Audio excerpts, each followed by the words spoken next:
Sophie, and congratulations, Maria and Kelly. I saw you there, all the panel and everybody who's been involved today. Please do stick around. You don't have to run away for your break. I do have a short presentation, and then I thought I could use the rest of the time to answer any questions anyone might have about starting their own EdTech startup or talking about the technology that we use. The keynote speaker today for me was amazing, and I have my 2 cents worth about AI and machine learning as well, which is something that I'm really just getting stuck into and getting to know. So well done again, Sophie, for another amazing event. This was my favourite event of last year, and I hope everybody enjoys the whole conference. I'm going to talk to you about ReadyTeacher and how we are helping to build and rebuild the sector's workforce post-pandemic. Hopefully I can move, whoop, hang on, I've gone too far. I love this slide because this is statistics from 2021 that comes from Holland IQ. They're a great source of statistics about EdTech if you want to check them out.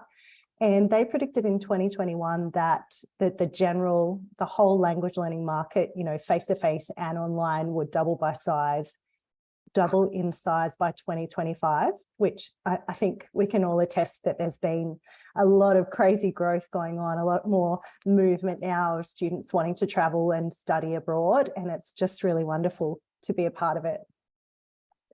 ELICOS centres do find it hard to recruit teachers amongst, you know, the busyness of their jobs. So ReadyTeacher is very much a tool to help managers find the right staff, and also for teachers, which is really why I started ReadyTeacher, to help us get teaching roles more easily.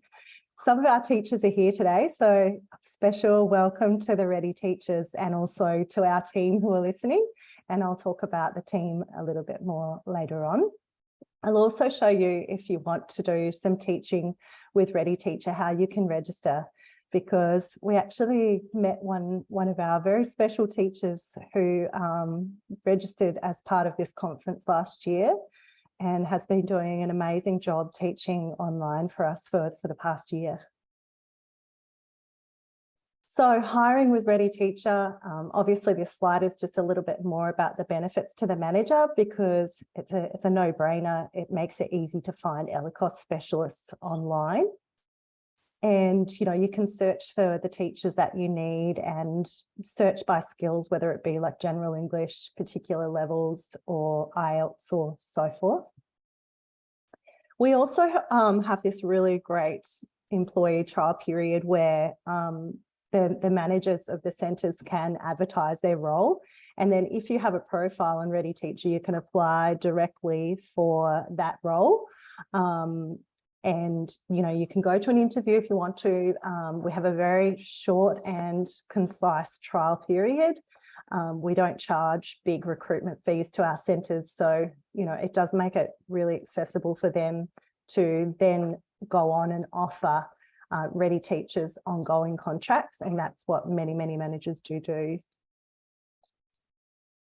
So we were just having a look at reflecting on the last 12 months, and we've done close to 4,000 bookings since June 2023. Has been really, really busy, and such a pleasure to work with all of our partners, all the customers that we have. These are just some of them, and are certainly to really support our teachers in moving their careers forward, and particularly welcoming teachers who have come from abroad. They might be teaching in Australia for the first time. We have a specific passion for helping those people navigate, you know, the workforce in Australia, and things like superannuation, which are very mysterious to everybody. Here's a little bit of feedback from some of our customers. Kathleen, who is the Director of Studies at ELSIS, her feedback about our platform was that it's easy to use, and easier than I thought, very user-friendly. And Cam at Discover commented about the quality of our teachers and how well prepared they are. And a little bit more here from Box Hill Institute about the professional capabilities of our team. This is our team.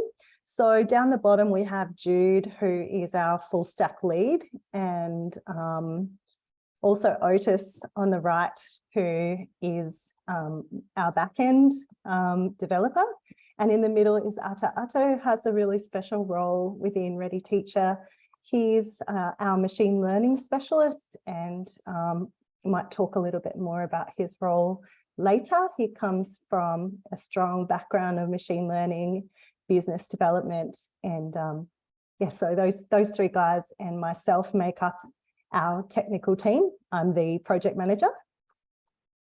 And then we have our amazing coordinators who look after all of our teachers and our managers. So in Queensland, Brisbane and Gold Coast, we have Julie. In Sydney, we have Conce, and in Melbourne, we have Linga. Linga is also the national ops manager for all of the coordinators and all of the locations. And Mal, who's our newest coordinator, excuse me, takes care of WA and SA, that's Perth and Adelaide. So I know some of them are listening now, so hello. I hope you're having fun in the airport, Linga, wherever you are. Here's a little bit about how to get in contact with me. And you can actually also go to ReadyTeacher code. I can actually type this into the chat. ReadyTeacherCode.com and click on register as a teacher. I should have put the link here. I'm sorry for that. But if you do register as a teacher, we would love to work with you. That's the end of my presentation. So, Sophie, should I just continue talking about technology? Do you want to do questions or anything like that? Thanks so much, Sarah. Yeah, I've just asked in the chat if anyone has any questions for you. So we can wait a minute. That sounds great. I'll just sort of talk a little bit about, I guess, my transition from full-time teaching to now sort of being a project manager of quite a big software product. I'm sorry, I just have a little bit of a dry throat, I'm afraid. So I didn't really know anything about technology when I started this project, and I really had to learn by reading and practicing, like testing out different software and just trying as many different apps and technologies as I could to try and understand. If anyone has tried to make a website, there are so many different ways you can make a website. It's the same with a web application. There's so many different paths you can go down. There's many different recipes for making a web app or a mobile app for that matter.